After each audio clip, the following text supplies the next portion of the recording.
allez tous et toutes très bien. Pour ma part, ça va.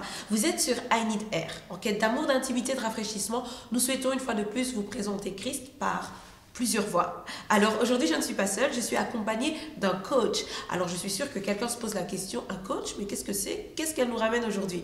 Eh bien, je vais l'accueillir avec vous. Bonjour. Bonjour, docteur Vevette. Comment allez-vous? Très bien, très bien. Alors j'ai avec moi le coach Blaise, c'est ça? Exactement. Le coach Blaise Biagila. Alors coach dans quel domaine? Alors, coach dans quel domaine? D'abord, c'est quoi un coach? Peut-être Voilà, oui. pour expliquer, parce qu'aujourd'hui on voit de plus en plus de coach dans ceci, coach dans cela.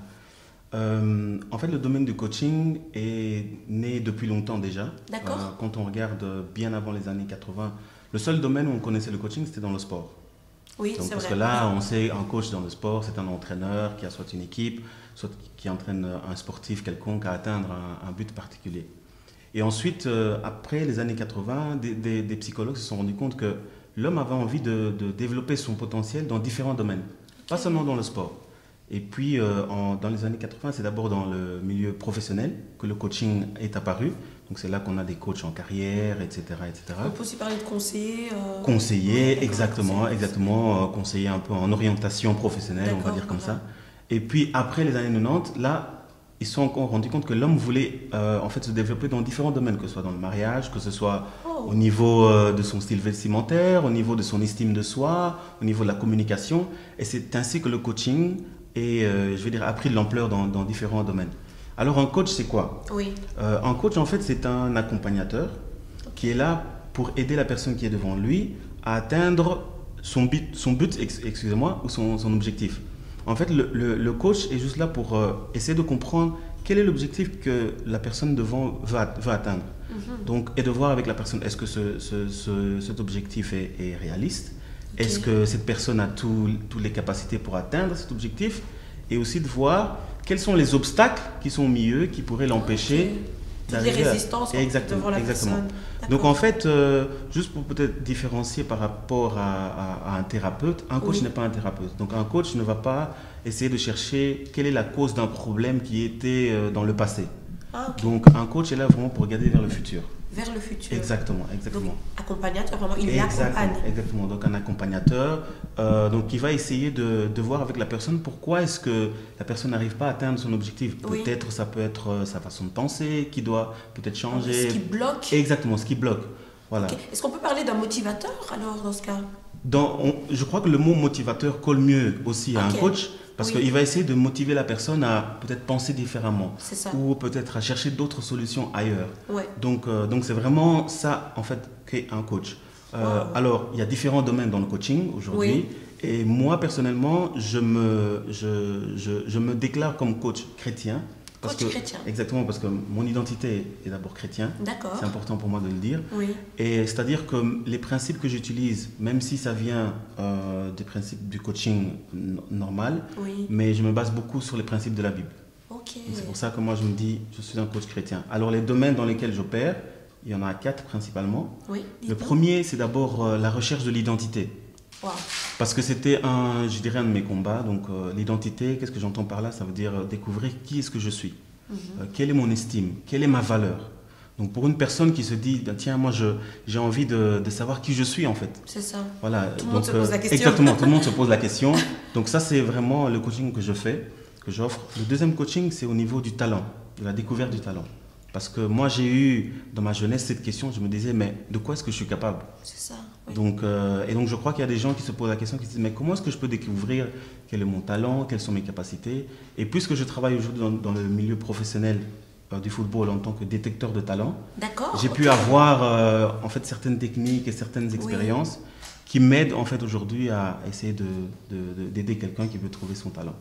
Donc il y a la découverte du talent. Ensuite il y a aussi le coaching biblique que j'offre. Parce que moi, en tant que jeune, je me suis rendu compte que c'était difficile pour moi d'étudier vraiment la Bible. Donc, lire la Bible, c'était une chose, mais l'étudier, pour moi, c'était difficile. Donc, je me suis dit, je vais essayer de séparer les études bibliques en différents thèmes. D'accord. Voilà, et c'est comme ça que j'offre à des personnes qui ont envie d'apprendre, par exemple, qu'est-ce que dit la Bible par rapport à la famille, qu'est-ce que dit la Bible par rapport à mon talent, qu'est-ce que dit la Bible par rapport à mon but ici sur la terre. Donc, différentes études bibliques que j'offre à la personne. Et puis un dernier coaching que je fais aussi, c'est par rapport à, je dirais, c'est par rapport à la motivation. Ok, Voilà, c'est ça. oui. Parce que naturellement, j'aime encourager, naturellement, j'aime motiver. Et puisque je suis aussi entraîneur de football, C'est ça. mon but, c'est de motiver les troupes qui sont devant moi.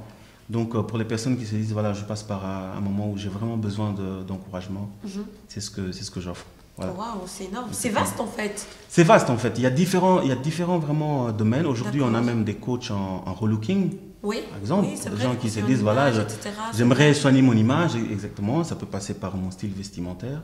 Donc, il y a différents coachs qui font ça. Il y a même des coachs qui offrent aussi la possibilité d'apprendre comment communiquer en public.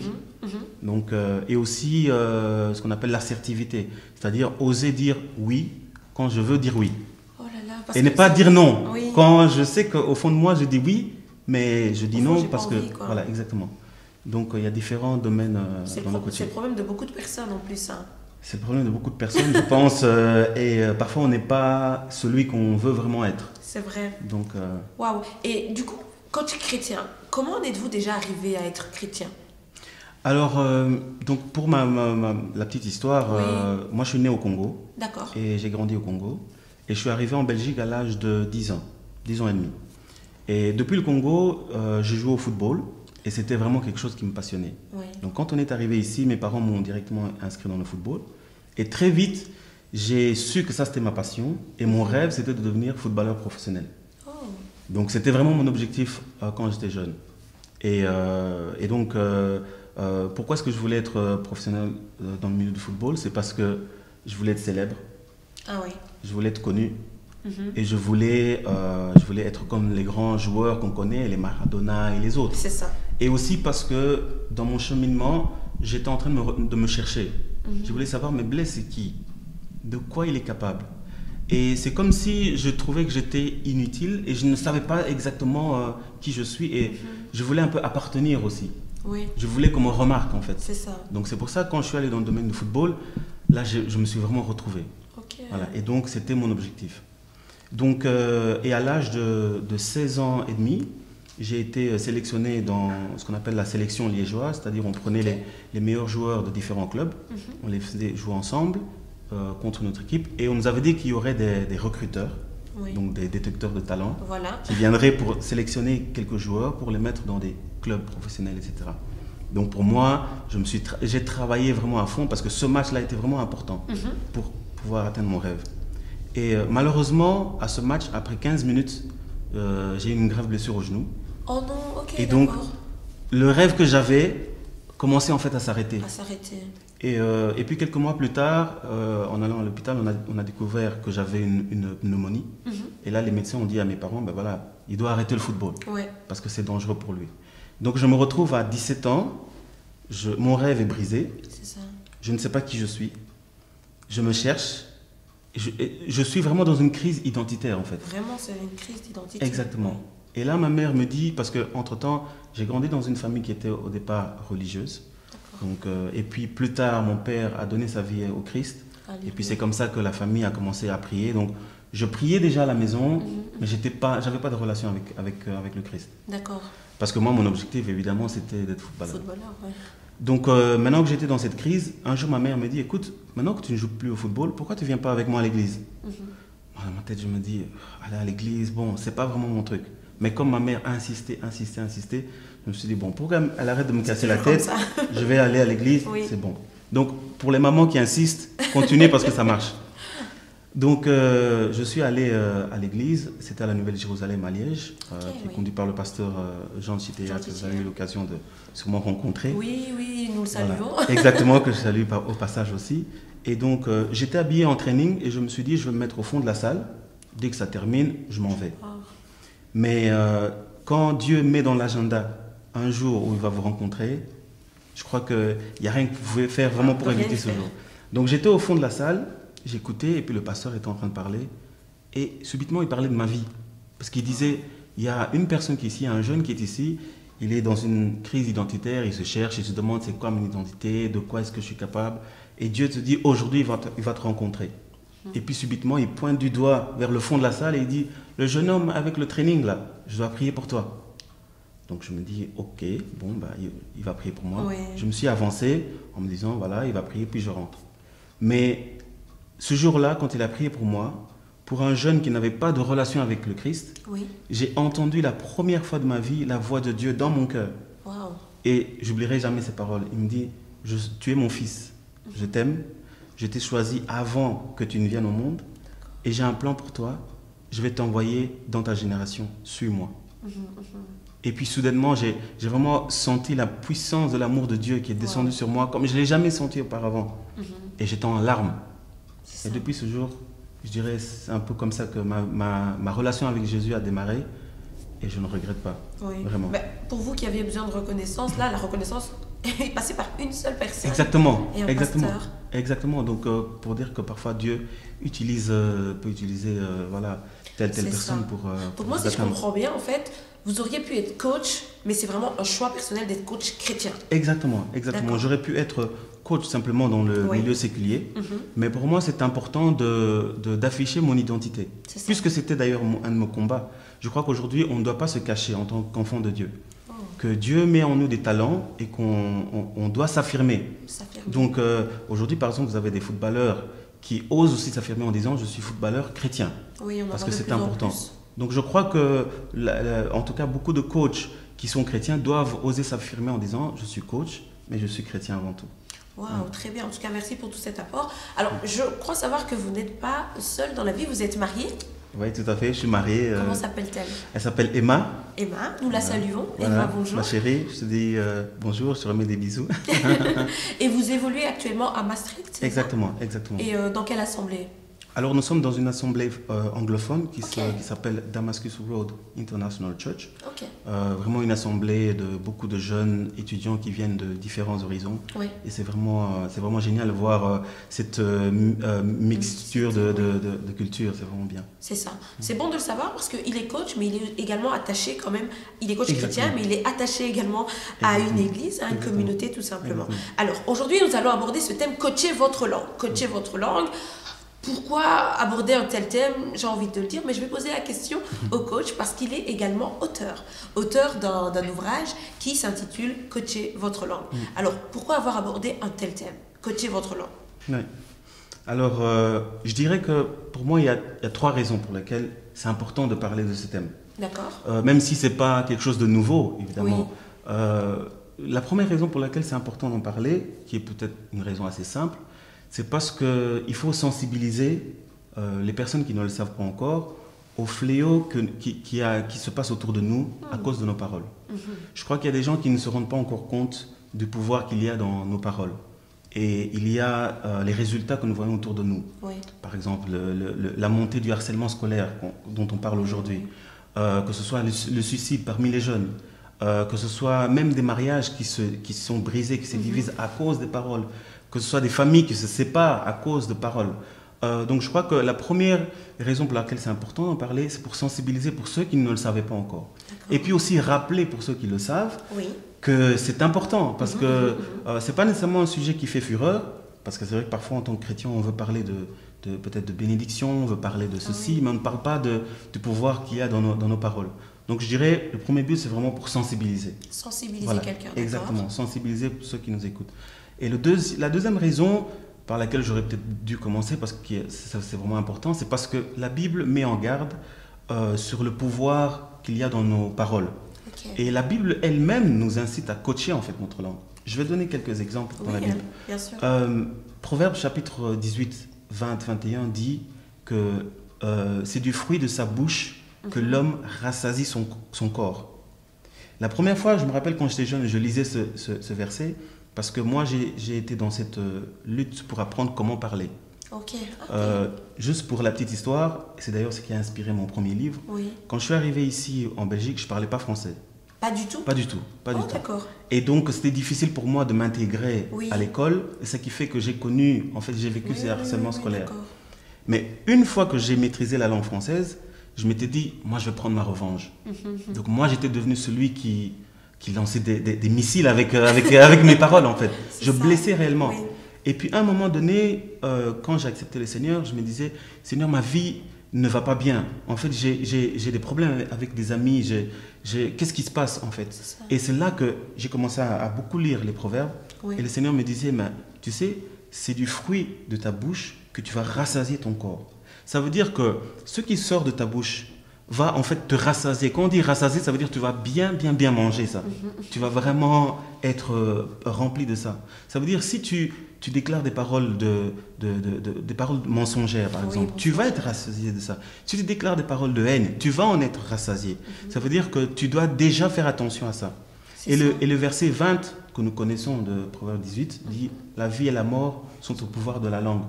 Mais le verset continue en disant « Quiconque l'aime en mangera les fruits ». Ça veut dire que si toi tu aimes déclarer des paroles de mort sur tes enfants, mais tu vas en voir les conséquences. C'est ça, ok. Donc c'est ça que Dieu me disait, c'est important que tu te rendes compte qu'il y a un pouvoir dans tes paroles. Et si tu aimes déclarer des paroles de mort, bah, tu vas en être rassasié. Mais si, et ça qui est la bonne nouvelle, si tu aimes déclarer des paroles de vie, tu vas aussi être rassasié de ça. Donc la Bible nous met en garde. Mais la Bible nous incite aussi à coacher notre langue. Par exemple, le Proverbe 21, verset 23 dit que celui qui veille sur sa bouche et sur sa langue préserve son âme des angoisses. Ah, en fait, quand j'ai lisé ça, celui qui veille, ça veut dire quoi veiller? Veiller sur ma bouche, maîtriser, faire attention, entraîner, coacher en fait. Celui qui coach sa bouche, celui qui coach sa langue, mais il préserve son âme des angoisses.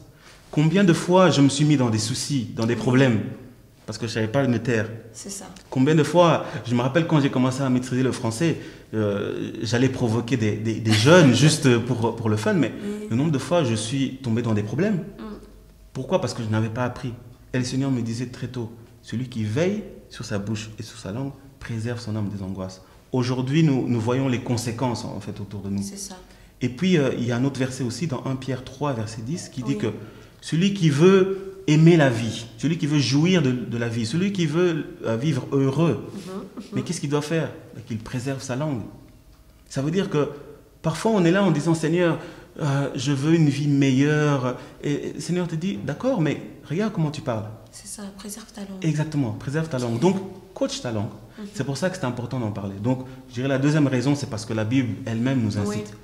Et la troisième raison, je dirais, c'est que Dieu est en train de chercher à lever une génération de fils et des filles qui vont être je dirais, des porteurs de vie par leurs paroles. Pourquoi? Parce que j'aime beaucoup, j'avais regardé une vidéo que vous avez faite qui parlait justement de porteurs de vie. J'ai beaucoup aimé ça parce que je crois qu'on est dans une génération où les gens attendent des fils et des filles qui vont aller prophétiser. C'est ça. Parce que ce sont les fils et les filles qui prophétisent. Un enfant, il dit tout ce qu'il a envie de dire. Qu'il est un adulte ou pas, lui, peu importe. Mais un fils, il a appris comment parler. Il a appris comment maîtriser sa bouche. Il a appris comment maîtriser sa langue. C'est pour ça que quand Joël dit que dans les derniers temps, je répandrai mon esprit et vos fils prophétiseront, je crois qu'on est dans une génération qui est à la recherche des fils. Et Dieu veut justement nous utiliser, mais il veut utiliser des langues qui sont exercées. Exactement. Parce que si Dieu, moi je me rappelle, au départ, Dieu mettait des paroles en moi pour que je déclare, mais dans ma tête, c'était des autres paroles qui venaient. Je disais, mais attends, tu vas pas aller déclarer ça à cette personne, tu as vu comment elle t'a parlé? Tu vas oser faire ça? Qu'est-ce que je faisais? J'éteignais la parole qui était en moi. Donc au lieu d'être une solution, j'éteignais ça. Donc je voudrais vraiment insister parce que je sens comme une urgence du Saint-Esprit que dans la génération dans laquelle on est, il y a trop de talents qui meurent. Il y a vraiment une génération qui est en train de mourir, spécialement parmi les jeunes, et ils se disent, mais où sont les fils? C'est ce que Romains 8 dit. La création entière attend, aspire après en tout cas la révélation des fils. Donc, c'est vraiment pour cette raison que je crois que c'est important de sensibiliser sur le fait de maîtriser. Je pense que quelqu'un est en train d'apprécier l'approche et n'aurait jamais fait ce lien. Tiens, veiller, coacher, exactement, coacher sa langue. Exactement. Alors, si je comprends bien, nos paroles contrôlent nos vies. Nos paroles contrôlent nos vies et je dirais même que nos paroles sont comme une boussole, en fait. Une boussole donne la direction à une vie. Je vais donner un exemple qui est arrivé récemment. Je fais la détection de talent dans le milieu du football. Et un jour, une maman est venue me voir en disant, voilà, j'ai un fils, il a 13 ans et demi, il a le talent pour le football et tout ça, mais j'ai remarqué que ces temps-ci, il ne se donne plus tellement, il a l'air découragé, etc. Est-ce que vous ne pouvez pas lui parler et puis nous aider pour lui trouver un club? Je dis, pas de problème, je veux parler avec l'enfant. Et quand je suis allé parler avec l'enfant, je lui demande, voilà, ta maman m'a dit que ces temps-ci tu es découragé, est-ce qu'il y a quelque chose, peut-être avec l'entraîneur, parce que parfois, hein, l'entraîneur... Oui. Et puis ce jeune homme me dit, mais en fait, j'ai envie d'arrêter le football parce que c'est ma mère qui m'accompagne tous les jours, Oui. mais à chaque fois, elle se met sur le bord du terrain, et dès que je touche la balle, elle me crie dessus. Oh. Elle n'arrête pas de me crier dessus. Dès que je fais une erreur, elle me crie dessus en disant, mais pourquoi tu ne joues pas comme l'autre enfant? Mais pourquoi tu ne fais pas ceci? Ou alors, elle m'injurie là sur le terrain. Alors, il dit, ce jeune homme, j'en ai marre. Il n'a que 13 ans et demi. Hein. Mais il dit, j'en peux plus. J'ai envie d'arrêter ça. Et quand il me disait ça, la première chose qui venait dans mon cœur, je me dis, c'est dommage parce que moi, quand j'ai joué dans le football, mes parents ne sont pas venus me voir une seule fois. Okay, oui. Mais quand un parent vient te voir jouer, c'est un plaisir. Oui, tu t'attends à te Je me dis, ça doit le booster justement. Oui. Et puis je dis, ok Seigneur, mais maintenant, qu'est-ce que moi je fais? Parce qu'il m'a dit ça, et le Seigneur me dit, tu dois parler à cette maman. Mais je dis, Seigneur, c'est une maman africaine. Tu sais que chez nous, il y a ce respect, vous voyez un petit peu. Et je dis, il faut que tu m'aides, parce que je peux être aussi très direct. Il faut que tu me donnes les mots. Parce que sinon, moi, je ne sais pas ce que je dois dire. Et donc, j'ai décidé d'aller parler à la maman. Et au moment où j'ai commencé à parler à la maman, le Seigneur me mettait vraiment la direction. J'ai dit à la maman, écoutez maman, d'abord j'aimerais vous remercier pour ce que vous faites. Parce que vous suivez votre fils tout le temps, vous l'accompagnez toujours dans les entraînements. Et ce n'est pas tous les parents qui font ça. Ça montre que vous avez vraiment envie que cet enfant puisse exploiter les capacités qui sont en lui. Donc j'aimerais vraiment vous remercier par rapport à ça, parce que moi, mes parents ne sont jamais venus me voir. Mais là où j'aimerais vous encourager, c'est que votre fils, il souffre. Okay. Votre fils, il est frustré, mais il n'ose pas vous le dire. Parce que voilà, ce qui se passe quand vous venez le voir, etc., il se sent vraiment rabaissé. Vous le comparez toujours aux autres. Et je dirais, allez lui dire que, voilà, que vous êtes désolé. Et je crois que ça va vraiment le motiver. Et si vous voulez, je peux vous donner un coup de main pour trouver alors un club. Et à ma grande surprise, j'ai vu dans les yeux de cette maman des larmes. Parce qu'elle me dit, tu sais mon fils, c'est la première fois qu'on me dit ça avec autant de respect. Je sens beaucoup de respect dans tes paroles. Et elle dit, je ne m'en rendais même pas compte de ce que mon fils vivait. Oui, c'est ça. Donc elle a parlé avec son fils. Et aujourd'hui où on parle, ce jeune homme a signé dans un grand club professionnel. Wow. Et c'est juste, et je me suis dit, mais si ces paroles avaient continué à bombarder ce jeune garçon, mais où est-ce qu'il en serait? C'est ça. C'est ça. Mais je vais revenir sur quelque chose que vous avez dit. Vous dites que le Seigneur a mis donc vous a donné la direction. Est-ce que ce serait correct de dire qu'un coach chrétien, tel que vous, a priori vous, vous êtes coaché, vous, par le Saint-Esprit? Bien sûr. Et alors, quelle différence faites-vous avec un coach chrétien et un pasteur, par exemple? Parce qu'on parle d'accompagnement tout de même. Quelle différence faites-vous avec un coach chrétien et un pasteur? Exactement. Je dirais que, d'abord en tant que chrétien, tout simplement, je dirais notre premier coach, c'est Dieu. D'accord, oui. Je dirais le Saint-Esprit, parce que lui, il est toujours avec nous aujourd'hui. Donc, le Saint-Esprit nous coach, comment ressembler à Christ. C'est ça. Comment lire la Bible. Comment manifester l'amour autour de nous. Donc, maintenant, pour faire la différence entre le coach et le pasteur, moi, personnellement, je crois que dans chaque pasteur, on doit trouver les qualités d'un coach. Pourquoi? Parce qu'un pasteur a sa responsabilité des brebis. Et chacune de ces brebis a des besoins différents. Il y a des brebis qui sont là et qui ont envie de se développer. Donc, pour un pasteur, je trouve que c'est important qu'il puisse s'intéresser dans le développement personnel de ces brebis. Pas simplement, je dirais, dans le développement de l'institution de l'Église, pas simplement dans la construction du beau bâtiment, mais un pasteur qui voit ses brebis évoluer personnellement, je crois qu'il y a beaucoup plus de joie là-dedans. Donc, mais maintenant, je dirais que le pasteur ne peut pas tout faire. Parce qu'aujourd'hui, nos pasteurs font tout. Ils sont coachs, ils peuvent être thérapeutes, ils peuvent être mentors, ils peuvent être conseillers, etc., etc. Et je crois que le pasteur a besoin de s'équiper justement de professionnels chrétiens qui vont amener une autre touche. Je crois qu'aujourd'hui, un coach va être beaucoup plus accessible ou peut-être plus approché qu'un pasteur. Parce que le mot coach est répandu aujourd'hui même dans le monde séculier. Parce que moi, je le vois par exemple, j'ai des collègues qui savent que je suis coach chrétien, mais qui viennent me voir pour me poser des questions. Exactement. Et je pense que si peut-être je me présentais en tant que pasteur, ça créerait une sorte de barrière, exactement. Donc je crois que le pasteur doit travailler avec d'autres professionnels chrétiens dans l'Église, comme des conseillers ou des coachs ou même des mentors, etc., même des thérapeutes, pour vraiment permettre que chaque brebis atteigne, je dirais, son potentiel comme, dans le domaine dans lequel Dieu l'appelle. Merci pour cet apport. Je répondais juste à la question d'un internaute qui se posait la question, voilà. Comme ça, c'est dit. Alors, vous abordez dans votre livre, justement, le principe biblique de la semence et de la moisson, en l'appliquant justement à la parole. Alors, est-ce valable pour tout être ou juste les chrétiens? Peut-être à qui s'adresse votre ouvrage? Aux chrétiens, à tout le monde? Je dirais, puisque le titre dit quand même coaching biblique pour transformer son environnement par la parole, le premier qui va être interpellé, c'est celui qui lit la Bible, celui qui se considère comme chrétien. Maintenant, à ma grande surprise, c'est qu'il y a des non-chrétiens qui ont lu ce livre. Wow. Parce que le sujet des paroles touche tout le monde. Vous avez dit, vraiment à juste titre, que c'est un principe que Dieu a instauré. C'est vraiment un principe universel.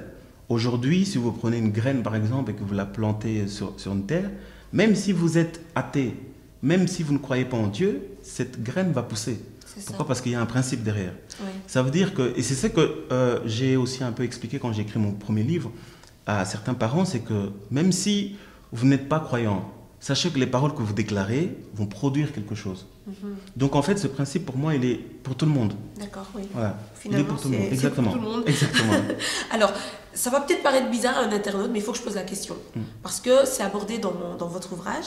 Alors, comme le ferait un docteur, pensez-vous que Dieu regarde à notre langue? Je dirais oui. Oui.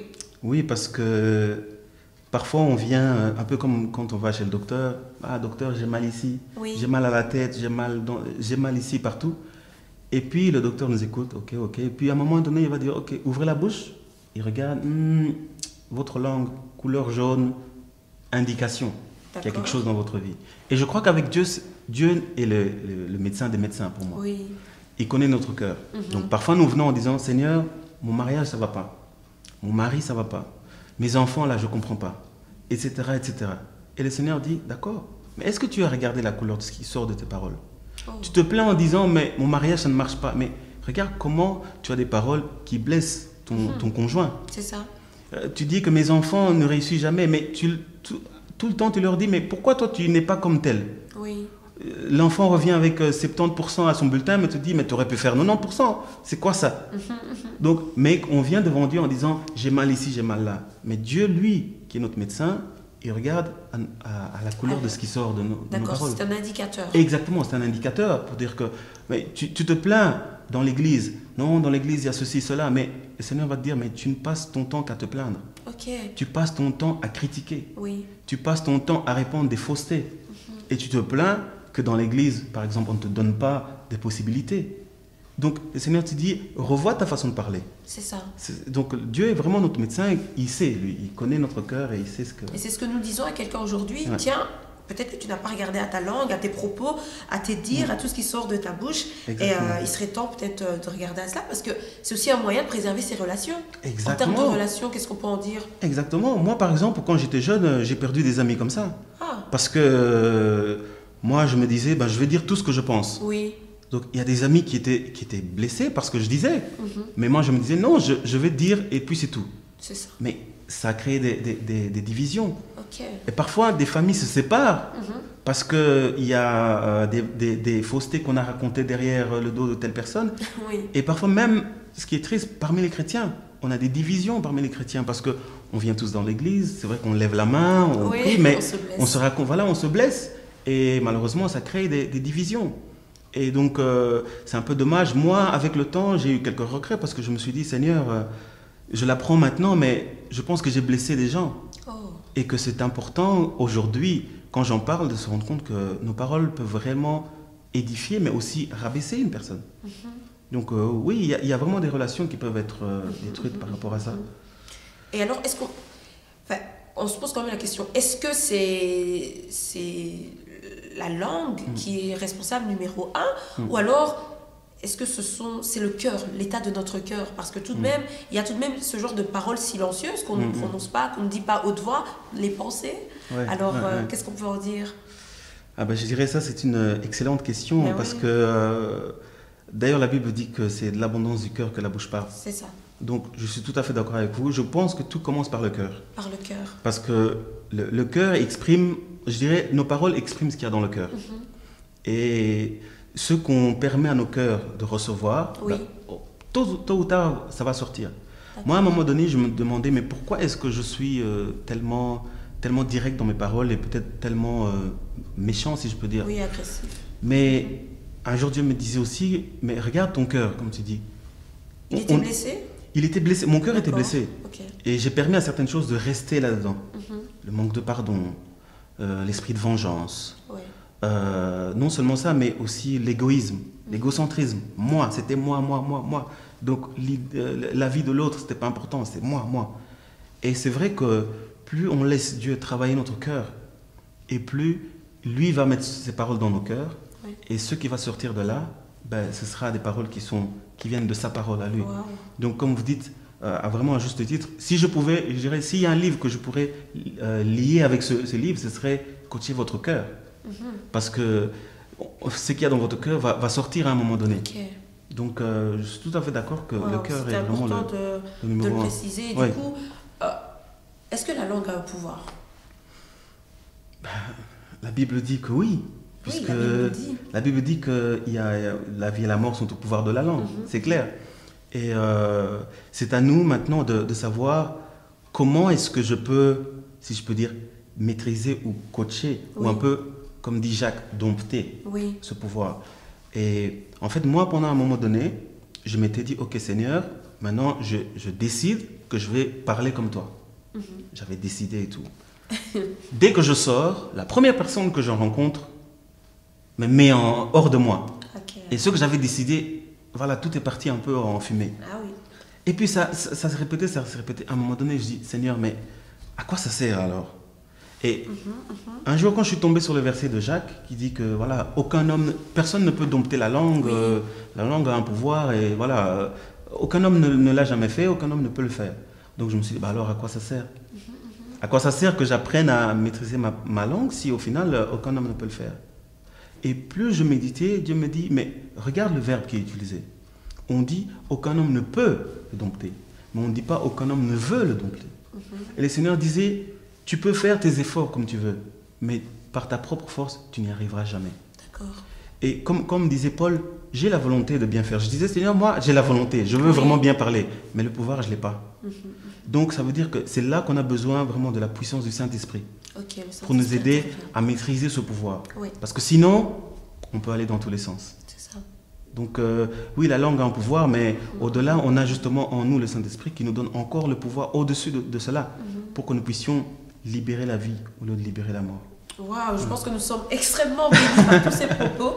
Et je pense que souvent aussi quand on demande à Dieu, tiens Dieu, j'aimerais parler, Christ, j'aimerais faire comme toi, j'aimerais agir comme toi, il y a toujours une circonstance qui vient nous montrer un peu le contraire comme Exactement, ça. exactement, Et exactement. c'est dans notre faiblesse que lui montre sa force. Exactement. Et Voilà. aussi, parfois, comme on l'avait dit, c'est aussi pour révéler notre cœur. Voilà, Voilà. waouh. Donc, C'est je veux vrai. parler comme toi, d'accord, mais ça commence par le cœur. Donc, tu veux parler comme moi, je vais amener quelqu'un devant toi qui est peut-être difficile. Voilà, c'est le moment, c'est le champ où tu vas t'entraîner. C'est ça, Ouais. oui, tout à fait. Ouais. Waouh. Alors, intéressons-nous un petit peu, vous parliez tout à l'heure des porteurs de vie. Exactement. Alors, intéressons-nous un peu aux porteurs de bonnes nouvelles. Qui sont-ils? Comment les repérer dans notre entourage? Comment et pourquoi en être un? Comment ne pas les rater aussi?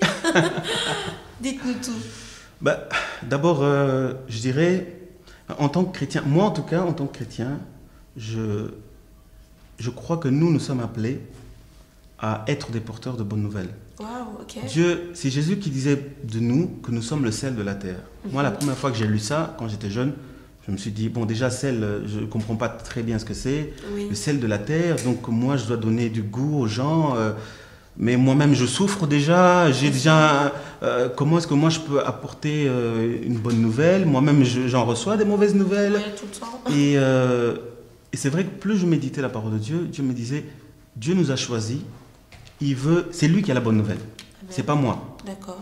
C'est lui qui veut nous donner cette bonne nouvelle. Il veut travailler notre cœur pour que nous puissions aller autour de nous. Il y a des gens qui attendent en fait d'avoir une parole d'encouragement, Oui. d'avoir une parole d'espoir en fait. Parce qu'il y a des collègues qui vont vous dire, voilà, j'ai encore été renvoyé du boulot, ça fait mon 4e travail où je suis renvoyé, voilà, je déprime. Donc, et Dieu veut justement élever des porteurs de bonnes nouvelles, je dirais ses enfants, Oui. pour libérer une parole qu'il va mettre dans nos cœurs. Mais aujourd'hui, Dieu fait un appel en fait. Il lance un appel. Donc, je dirais pour tous ceux qui nous écoutent, c'est que Dieu te choisit toi. Amen. Pour être ce porteur de bonnes nouvelles. Ça peut être dans ton école, dans l'université, ça peut être dans ton mariage, ça peut être dans ton quartier, peu importe. Moi, quand j'étais jeune et que j'allais à l'école, je disais, Seigneur, donne-moi une parole pour quelqu'un. Amen. Et ce qui est extraordinaire, c'est que vous allez voir, Dieu va vous donner vraiment une parole. Et parfois dans des rencontres que vous n'avez même pas prévues. Oui. Je le vois, par exemple, dernièrement, j'étais dans le train, j'allais au travail, et moi, chaque matin, je dis, Seigneur, donne-moi toujours une parole pour quelqu'un. Et puis, j'étais là, puis il y a une personne qui est venue s'asseoir à côté de moi, et puis subitement, la personne a commencé à pleurer. Oh. Je me dis, dans le train, chacun a un peu sa vie, bon, il a peut-être ses histoires. Et puis, je sentais vraiment en moi, le Seigneur me disait, parle-lui. Je dis, Seigneur, non. Vous voyez un peu ce combat qu'il y a au fond de nous. Non, je ne veux pas lui parler. Le Seigneur me dit, parle-lui. Je dis, ok, je lui dis quoi? Et là, je demande à la personne, vous allez bien? Est-ce que quelque chose ne va pas? Puis la personne d'abord me dit, non, ça va. Et puis quelques secondes après, la personne s'ouvre en disant, voilà ce qui se passe. Je viens de divorcer, etc. Et la séparation, et aussi pour les enfants, c'est difficile. Et puis là, je ne savais pas quoi dire. Oui. Et là, je dis simplement, écoutez, gardez espoir. Ne perdez pas espoir. Je crois que... Et c'est là que j'ai sorti, sans même me rendre compte, en disant, je crois que Dieu peut vous aider à traverser cette situation. Et j'ai vu, en fait, dans le visage de la personne, d'abord un peu de... Comme un choc, en fait. Oui. Je crois qu'il ne s'attendait pas. Et puis, il a continué à s'ouvrir encore plus. Wow. Et à la fin de notre trajet, la personne était tellement contente et heureuse. Elle dit, est-ce que je peux garder votre contact? Et je me suis dit, waouh Seigneur. Et si je m'étais dit, non, j'ai pas envie de parler. C'est ça. Vous voyez, donc Dieu cherche des porteurs de bonnes nouvelles, mais je crois que beaucoup se cachent encore. Beaucoup se cachent. Beaucoup se disent, un peu comme Jérémie, moi je suis trop jeune. Mais moi je n'ai pas le titre de, je sais pas, de prophète ou de... Non, Dieu cherche vraiment des cœurs qui sont ouverts, qui disent, Seigneur, moi j'ai la volonté, utilise-moi. Mets tes paroles dans ma bouche. C'est lui qui va mettre ses paroles dans ma bouche. Et il le fera. Si. Voilà. Bah, on peut être un témoin, quoi. Un témoin, Exactement. tout simplement. En partant de sa propre expérience. Exactement. Se dire que voilà, j'ai souffert, j'ai subi ça. Peut-être qu'elle vit la même chose. Tiens, je peux lui Exactement. partager. Exactement. Comment je m'en suis sortie. Exactement. Ok. Et puis s'intéresser Oui. aux gens qui sont autour de nous. Parce qu'il y a des gens qui vivent des situations dont on ne sait pas. Donc s'intéresser, même dans nos communautés chrétiennes, il y a des gens qui viennent à l'église mais qui vivent des choses, des réalités dans leur vie de tous les jours. Encore on ne une sait fois, pas toujours. Encore une fois, on tourne autour de la communication. Exactement. La communication. La communication est importante. Dieu nous a créés pour communiquer. Et sans communiquer, c'est difficile parce que Dieu communique tous les jours. Oui. Dieu, chaque jour, donne sa parole. Il est plein de paroles. Ouais. Voilà, il est plein de paroles. Dès le matin, il a déjà préparé des paroles pour nous. Mais il a besoin de récepteurs. Il a besoin des gens qui vont recevoir, mais il a aussi besoin d'émetteurs. Oui. Des gens qui vont aussi pouvoir diffuser cette parole. Wow. Donc, c'est terrible. Alors moi j'ai cru comprendre, on est un peu transparent avec nos internautes, Tout à j'ai cru fait. comprendre que justement vous expérimentez vous-même un sacré changement au vu de ces propos que je cite. Je vois la différence dans ma propre vie. Alors en toute transparence, que faites-vous d'un point de vue pratique, soyons vraiment pratiques. Exactement. Que faites-vous? Ok. Ben, écoutez, je vais raconter un témoignage personnel. D'accord. Donc en 2010, j'avais créé une entreprise. Oui. Dans le milieu de la création de vêtements. C'était d'abord sur Internet. Et c'était au même moment où je me suis marié avec mon épouse. Et j'avais vraiment cette conviction d'entreprendre. Et comme j'ai un master en sciences de gestion, donc je me suis dit, je vais faire ça parce que c'est ce qu'il y a au fond de moi. Et puis, en parlant avec ma femme, elle m'a dit, tu sais, chérie, je sens que ce n'est pas le bon moment et je sens que ce n'est pas la bonne direction à prendre. Mais j'étais tellement convaincu. Je lui ai dit, non, écoute, je sais de quoi je parle.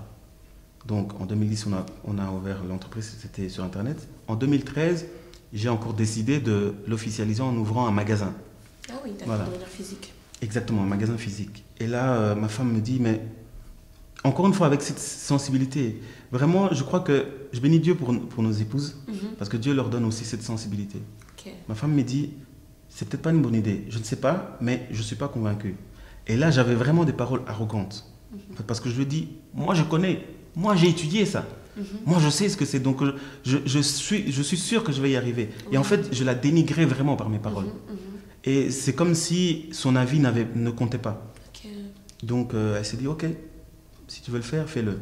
Mais déjà, ça avait créé une tension dans mon foyer. Oui. Vous voyez, l'atmosphère n'était plus le même. C'est ça. Donc j'ai ouvert le magasin. Au début, c'était bien. C'était vraiment... on vendait beaucoup. Et en 2013, on nous a demandé de faire... il y avait une compétition de concours de Miss Africa, ici à Liège. Et c'est nous qui avons fait les robes pour les derniers finalistes. Et donc ça nous avait fait de la pub. Ça avait généré des finances. Et puis je disais à ma femme, tu vois, donc vraiment pour dire, tu vois que je te prouve ici que j'avais raison. Et puis quelques jours plus tard, j'ai été contacté par les gens de l'organisation Miss Belgique, qui voulaient aussi qu'on fasse des robes pour eux. Donc pour moi, c'était vraiment, voilà, j'avais raison, exactement. Mais ce que Dieu m'a fait comprendre, c'est que les paroles orgueilleuses vont toujours vous amener vers la ruine. La Bible dit, et ça, je dis vraiment à quelqu'un qui m'écoute, c'est que Dieu résiste à l'orgueilleux. Il fait grâce aux humbles, mais il résiste à l'orgueilleux. Mais moi, je me disais, non, je sais. Je disais à ma femme, toi, tu ne connais pas. En 2015, tout s'est écroulé. On ne vendait plus rien. On était dans les dettes. Et on a dû essayer de trouver un moyen pour partir de là. Mais tout s'est terminé en justice. Donc, non seulement j'avais tout perdu, non seulement ma relation dans mon foyer était devenue tendue, et en plus, j'avais mis mon foyer dans une situation financière instable. C'est ça. Et donc là, à ce moment-là, j'ai dit, Seigneur, qu'est-ce que j'ai fait? Et Dieu me disait, tu vois, les paroles arrogantes, les paroles orgueilleuses amènent toujours vers la ruine. Toujours. Et là, j'ai dit, Seigneur, qu'est-ce que je dois faire? Et Dieu me dit, la première chose, tu vas demander pardon à ton épouse. Donc, dire pardon, c'est difficile. Ce sont des paroles, en tout cas, je dirais à quelqu'un qu'il faut oser déclarer. Dites-le, je suis désolé, j'ai fait une erreur, pardonne-moi. Parce que le pardon libère. J'ai demandé pardon à mon épouse et je bénis Dieu pour cette femme vraiment merveilleuse que Dieu m'a donnée. Ma femme m'a dit, écoute, on est tombé. Pas tu es tombé, on est tombé. C'est pas grave, on va se relever. Amen. On a pris le temps de prier ensemble. Aujourd'hui, on est en 2017, on va entrer à l'année 2018. Ce que Dieu a fait, comment il a restauré notre foyer, comment il a restauré mon couple, comment il nous a bénis financièrement, même au niveau, on s'y attendait même pas. C'est juste incroyable. Un jour, quand tout était terminé, ma femme me dit, écoute, tu as grandi dans le football. Le football, c'est ta passion. Pourquoi tu ne ferais pas quelque chose dans le milieu du football? Tu aimes encourager, tu aimes en fait coacher. Pourquoi tu ne le ferais pas? Elle me dit, tu aimes aussi écrire. Pourquoi tu n'exploites pas ces pistes? Pour dire que parfois, la personne qui est à côté de toi te donne des paroles, je dirais, d'inspiration en fait. C'est important, exactement, des porteurs de vie. C'est important d'écouter. Et là, je me suis dit, je vais écouter ce que mon épouse me dit. Aujourd'hui, où j'en suis, c'est parce que Dieu m'a permis d'avoir quelqu'un à côté de moi qui m'a donné des idées et j'ai écouté. Donc j'interpelle vraiment ceux qui nous écoutent, même les jeunes. Parfois, si vos parents vous donnent des conseils, c'est important d'écouter. Parce que Dieu utilise les hommes. Dieu peut utiliser ton ami, ton conjoint. Et Dieu m'a restauré. Vraiment pour dire que j'ai vu le changement dans ma vie. Exactement.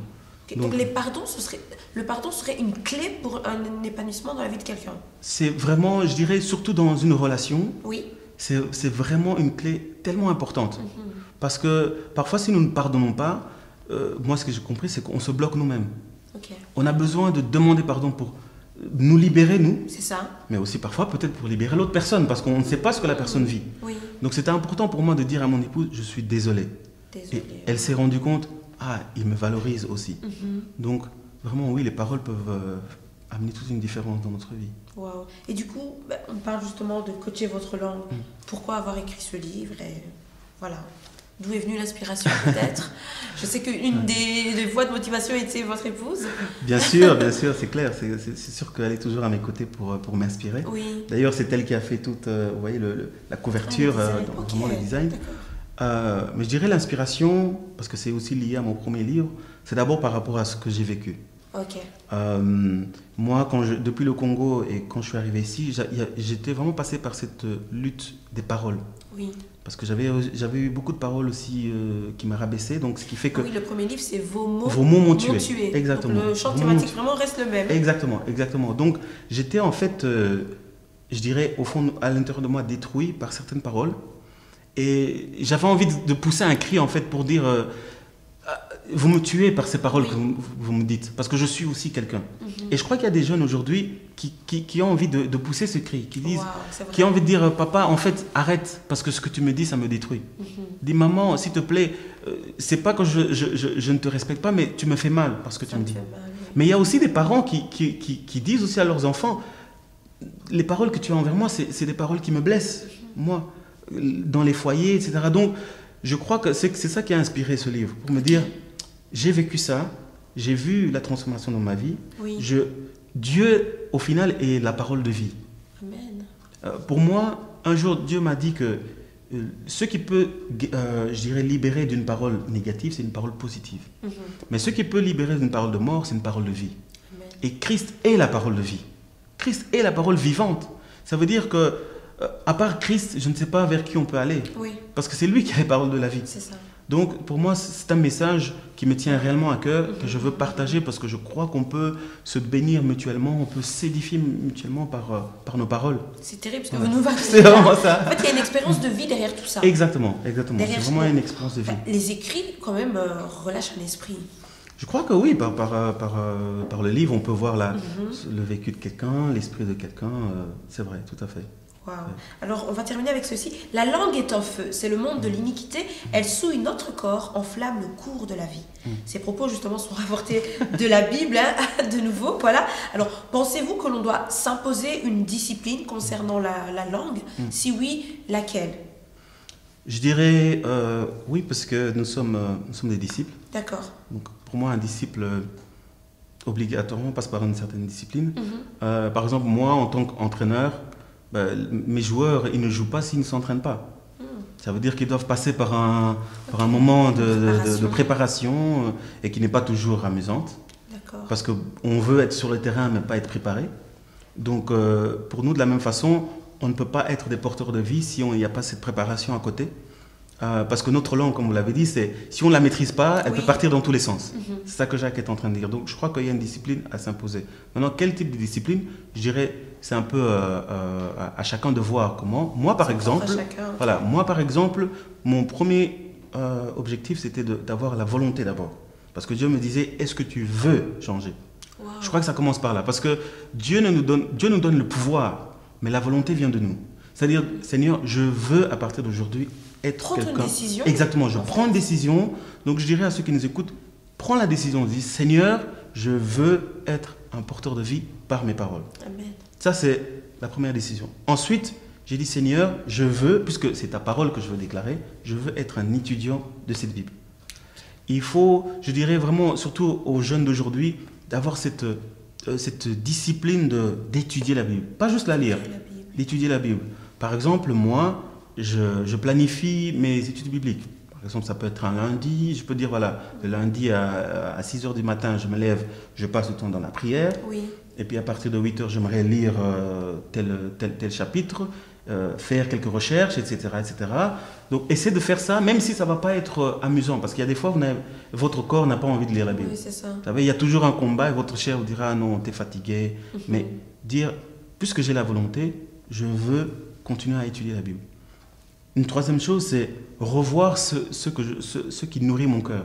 Moi, très tôt, Dieu me disait, revois ce que tu regardes, revois ce que tu écoutes, et revois les fréquentations que tu as. Pourquoi? Parce que, en fait, ça va nourrir ton cœur. Ce que tu écoutes. Donc, et là, j'interpelle vraiment les jeunes, particulièrement par rapport à la musique. Parce qu'aujourd'hui, il y a 3 canaux qui vraiment touchent les jeunes, c'est la musique, les réseaux sociaux et la TV. La musique diffuse des paroles. Donc pour nous qui voulons être porteurs de vie, c'est important de faire attention à ce que nous écoutons. C'est ça. Parce que ce qu'on écoute, ça rentre en nous et ça crée déjà quelque chose. Oui. Ensuite, aussi les réseaux sociaux, parce qu'il y a de tout. Et la télévision, bien sûr. Oui. Aujourd'hui, quand vous allez mettre la télévision, il y a de tout. Donc moi, Dieu m'avait dit, sélectionne. Tu t'imposes cette discipline. Il y a des fois, je n'écoutais plus la musique, je dirais séculaire, certains types de musique, parce que c'était vraiment ce que Dieu me disait. Il y a des amis que, c'est pas que je les détestais, mais Dieu me disait de ne pas tellement les fréquenter parce que, je dirais, les résultats étaient négatifs. Ok. Exactement.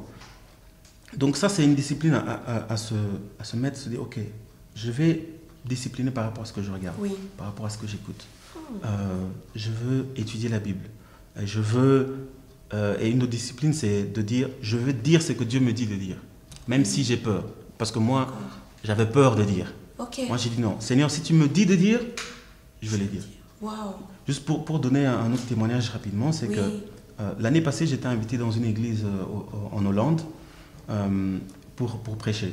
Oui. Et comme je parle néerlandais, mais je ne prêche pas en néerlandais, je prêchais en anglais, et j'avais une femme qui interprétait pour moi. Et donc pendant que je parlais, à un moment donné, le Seigneur me met à cœur de commencer à déclarer certaines choses. Mais j'avais peur d'abord. J'ai dit, Seigneur, je fais quoi? Je déclare ou je ne déclare pas? Mais je me suis imposé cette discipline, c'est que ce que Dieu me dit de dire, je le dis. Wow.